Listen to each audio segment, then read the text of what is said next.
Next था participants ने movement को कैसे देखा जो गांधी जी ने चला रखी थी। डिफरेंट सोशल ग्रुप्स का नज़रिया डिफरेंट था। पटीदार गुजरात के, जाट उत्तर प्रदेश के, सब एक्टिव थे मूवमेंट के अंदर, क्योंकि जो कमर्शियल क्रॉप्स थे उनके प्रोड्यूसर तो बहुत बुरी तरह हिट हुए थे ट्रेड डिप्रेशन और प्राइसेस के गिरने से।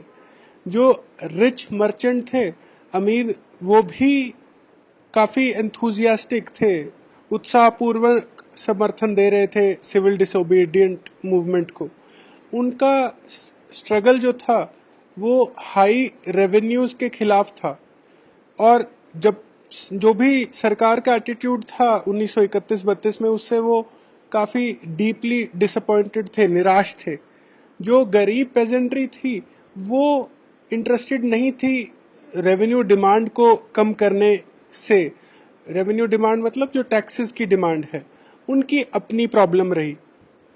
फर्स्ट वर्ल्ड वॉर के दौरान मर्चेंट और इंडस्ट्रियलिस्ट ने खूब पैसा कमाया था।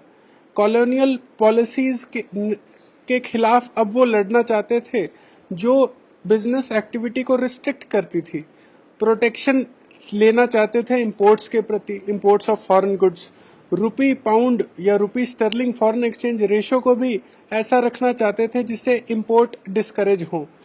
इसी के चलते जीडी बिरला और पुरुषोत्तम दास ठाकुरदास जैसे बड़े इंडस्ट्रियलिस्ट ने Indian industrial and commercial Congress का गठन किया 1920 में। 1927 में federation of Indian chamber of commerce and industries यानी फिकी का निर्माण हुआ 1927 में।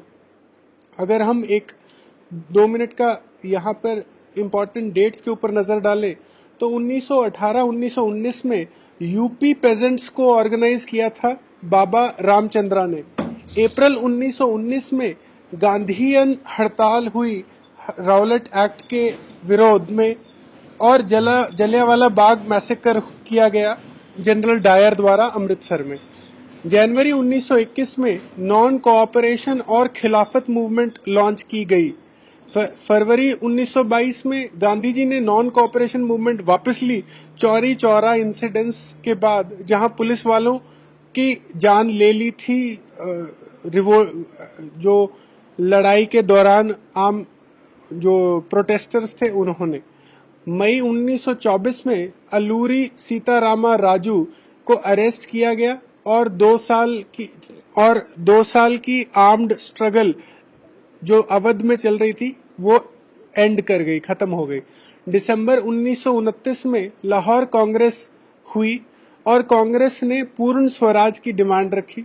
1930 में अंबेडकर ने एस्टेब्लिश किया डिप्रेस्ड क्लासेस एसोसिएशन, जो बाद में शेड्यूल कास्ट बनी। मार्च 1930 में गांधी जी ने शुरू की सिविल डिसोबीडियंस मूवमेंट, सॉल्ट या नमक बनाने से के कानून को तोड़ के डांडी गुजरात में। मार्च 1931 में गांधी जी ने सिविल डिसोबीडियंस मूवमेंट वापस ली। दिसंबर 1931 में सेकंड राउंड टेबल कॉन्फ्रेंस हुई और 1932 में सिविल डिसोबीडियंस मूवमेंट दोबारा लॉन्च की गांधी जी ने। अब चलते हैं दोबारा इंडियन इंडस्ट्रियलिस्ट की परेशानियों से, जिसे वो पॉलिटिकली सॉल्व करना चाहते थे। वो उन्हें डर लगता था, वो एप्रीहेंसिव थे स्प्रेड ऑफ मिलिट्री एक्टिविटीज से। जो मिलिटेंट यानी रिवोल्ट, हथियारबंद एक्टिविटी जो कर रहे थे विरोध, वो हथियारबंद विरोध से उन्हें थोड़ा खतरा महसूस होता था। और वो सोशलिज्म से भी घबराते थे। सोशलिज्म यानी समाजवाद, जहां पे वो ये यंग मेंबर्स ऑफ कांग्रेस अब बिजनेस को बढ़ावा देने की जगह सोशल कॉजेज के लिए सारा पैसा लगाने की बात करते थे। इंडस्ट्रियल वर्किंग क्लास ने पार्टिसिपेट नहीं किया था ज्यादा सिविल डिसोबीडियंस मूवमेंट के अंदर, नागपुर को छोड़ के। सिविल डिसोबीडियंस के द्वारा सिलेक्टिवली अडॉप्ट किया था उन्होंने गांधी के आइडियाज को, कुछ आइडियाज को सिर्फ अडॉप्ट किया था। रेलवे वर्कर्स की स्ट्राइक हुई थी 1930 में, डॉक वर्कर्स की 1932 में। 1930 के दौरान हजारों वर्कर ने छोटा नागपुर की टिन माइंस के अंदर गांधी की कैप पहन के बॉयकॉट किया था काम को। गांधी जी की रिवोल्ट के अंदर खास बात थी कि हजारों वुमन या औरतें भी बाहर आई अपने घर से गांधी जी को सुनने के लिए और प्रोटेस्ट को ज्वाइन करने के लिए। ऐसी एक तस्वीर यहाँ दिखाई है आपको। वही नॉर्मल एक्टिविटी जो देखी गई थी कि पिकेट या प्रोटेस्ट किया गया फॉरेन क्लॉथ के विरोध में, शराब के ठेकों के खिलाफ, जेल के अंदर गए बहुत सारे लोग। ये एक मूवमेंट का अब सिंबल बन गई थी। ये होता ही था जब ऐसा मूवमेंट गांधी जी चलाते थे तो। लेकिन लिमिट्स थी सिविल डिसोबीडियंस की। जो अनटचेबल या सबसे पिछड़ी जाति के लोग थे वो अभी भी स्वराज को अपना हिस्सा नहीं मानते थे। दलित और ऑप्रेस्ड लोग 1930 तक इस मूवमेंट के साथ नहीं जुड़े थे। कांग्रेस ने भी उन्हें इग्नोर किया था क्योंकि वो सनातनी या हाई कास्ट हिंदूज को ठेस नहीं पहुंचाना चाहते थे। और पर गांधी जी ने कहा, गांधी जी का एटीट्यूड डिफरेंट था। उन्होंने डिक्लेयर किया कि 100 साल तक हम स्वराज नहीं ला पाएंगे जब तक हम अछूत या अनटचेबिलिटी को खत्म नहीं करते। उन्होंने अनटचेबल्स को हरिजन बुलाना शुरू किया, और हरिजन यानी चिल्ड्रन ऑफ गॉड, भगवान के बच्चे। ऑर्गेनाइज किया सत्याग्रह में उनकी एंट्री इनटू सत्याग्रह उन्होंने किए ताकि हरिजनों की एंट्री की जा सके टेम्पल्स में, पब्लिक वेल्स में, टैंक्स, रोड्स, स्कूल इत्यादि। उन्होंने खुद ने टॉयलेट साफ करके, गांधी जी ने टॉयलेट साफ करके एक इस काम को डिग्निफाई किया कि इज्जत दी इस काम को, और परसुएड किया, मनाया अपर कास्ट के लोगों को कि वो अपने दिल को हृदय परिवर्तन करे, दिल बदलें अपना। जो आगे बात चली डिमांड फॉर रिजर्व्ड सीट्स की, अनटचेबल्स जो थे वो कहते थे कि हमें सीट्स रिजर्व दी जाए एजुकेशनल इंस्टीट्यूट्स में, इलेक्शंस के अंदर, वगैरह वगैरह। बात बी आर अम्बेडकर ने शुरू किया था ऑर्गेनाइज करना दलित्स को इनटू डिप्रेस्ड क्लासेस एसोसिएशन 1930 में।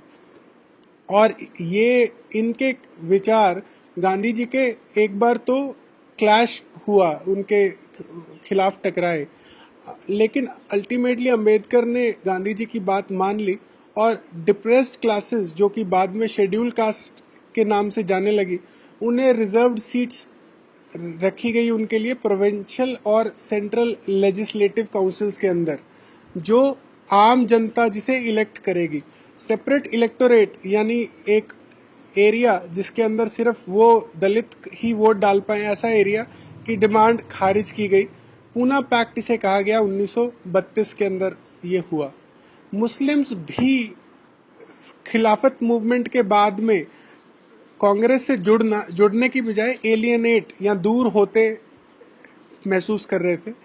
1920 के बाद रिलेशन हिंदू और मुस्लिम्स का भी खराब होता जा रहा था। कांग्रेस और मुस्लिम लीग ने कोशिश की कि एक अलायंस बनाया जाए, और 1927 तक ऐसा लग रहा था कि ऐसा अलायंस शायद बन जाएगा। मोहम्मद अली जिन्ना मुस्लिम लीग के लीडर थे, जो एक अपनी डिमांड, एक सेपरेट इलेक्टोरेट या अलग एरिया जहां वो वोट मुस्लिम्स वोट डालें की डिमांड को नहीं छोड़ना चाहते थे। वो इस डिमांड को सिर्फ इसलिए छोड़ सकते थे कि अगर मुस्लिम्स को अश्योर किया जाता रिजर्व्ड सीट्स सेंट्रल असेंबली के अंदर।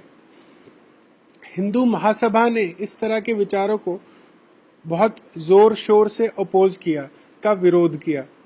बहुत मिसट्रस्ट और सस्पिशन चल रहा था हिंदू और मुस्लिम के बीच में, और बहुत मुस्लिम लीडर्स को कंसर्न था कि वो स्टेटस ऑफ मुस्लिम्स क्या रहेगा माइनॉरिटी के तौर पे इंडिया के अंदर, वो कैसी जिंदगी बसर कर पाएंगे। मोहम्मद इकबाल प्रेसिडेंट थे मुस्लिम लीग के, जो सेपरेट इलेक्टोरेट फॉर मुस्लिम्स की डिमांड करते थे। ये एक तरह से इंटेलेक्चुअल जस्टिफिकेशन बना पाकिस्तान के लिए, डिमांड फॉर पाकिस्तान के लिए। वो कहते थे इंडियन मुस्लिम इज एंटाइटल्ड कि वो पूरा तरह से अपनी डेवलपमेंट अपनी कल्चर और ट्रेडिशन के साथ कर पाए। आगे बात चली सेंस ऑफ कलेक्टिव बिलोंगिंग की। तो ये समस्या एक कैसे हो कि मुस्लिम, हिंदू और सारी इतनी भिन्न कम्युनिटीज एक साथ हो पाए। तस्वीर बाल गंगा तिलक की है, जिनकी तस्वीर में हिंदू, मुस्लिम, सिख, ईसाई सबके धर्मों की तस्वीरें आसपास जुड़ी हैं।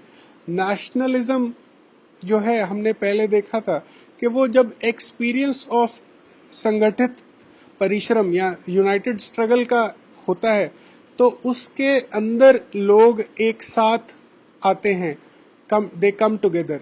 भारत माता की एक इमेज, तस्वीर बंकिम चंद्र चट्टोपाध्याय ने बनाई, जिन्होंने बाद में वंदे मातरम गाना लिखा भारत माता के लिए, जो उनके उपन्यास अनंदामात के अंदर इस्तेमाल किया गया बाद में।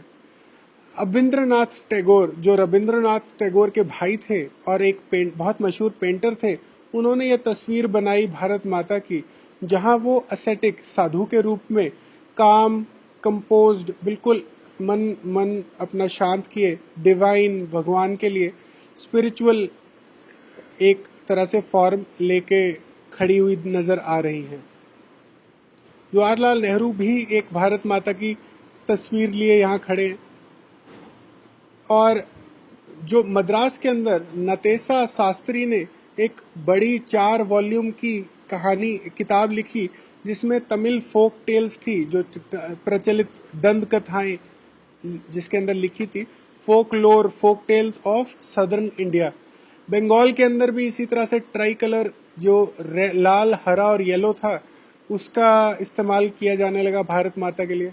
गांधी जी ने भी एक डिजाइन किया था स्वराज का फ्लैग, वो भी ट्राई कलर था, लाल, हरा और सफेद। आइडियल, गांधी जी के आइडियल ऑफ सेल्फ हेल्प, खुद की मदद खुद करना, कैरिंग द फ्लैग अफ्लोट, यानी झंडे को ऊपर लहरा के चलना, अपनी एक सिंबल ऑफ डिफायंस कि हम अपनी बात खुद फैसला करेंगे, किसी और की बात आंख बंद करके नहीं मानेंगे। ये सबसे आगे चला कि discovery of India's great achievements, के हिंदुस्तान की जो ऐतिहासिक उपलब्धियां थी, उन्हें पता करके और पब्लिक करने के लिए कि ज़्यादा से ज़्यादा लोग उससे जान पाए और उस पर गर्व कर पाए। फॉरेन ट्रैवलर्स भी जब शुरू में इंडिया आते थे, तो वो हैरान होते थे कि कितना करेज, सच्चाई और मॉडेस्टी है इंडिया के लोगों के अंदर। कंक्लूजन अंत में ये निकला कि ग्रोइंग एंगर जो थी कॉलोनियल गवर्नमेंट या ब्रिटिश गवर्नमेंट के अगेंस्ट, उसने इंडिया की भिन्न क्लासेस को एक साथ लाए अंडर द कांग्रेस, जो कि महात्मा गांधी के लीडरशिप के अंदर थी। उसने इसी गुस्से को एक ऑर्गेनाइज्ड मूवमेंट का रूप दिया, जो इंडिपेंडेंस की डिमांड करती थी।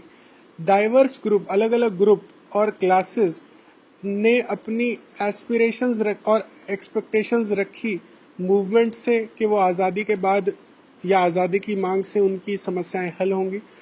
कांग्रेस ने भी लगातार कोशिश की कि इन अलग ग्रुप्स की जो भेदभाव है उनको दूर करके इनको एक साथ एक फोर्स के रूप में खड़ा किया जा सके।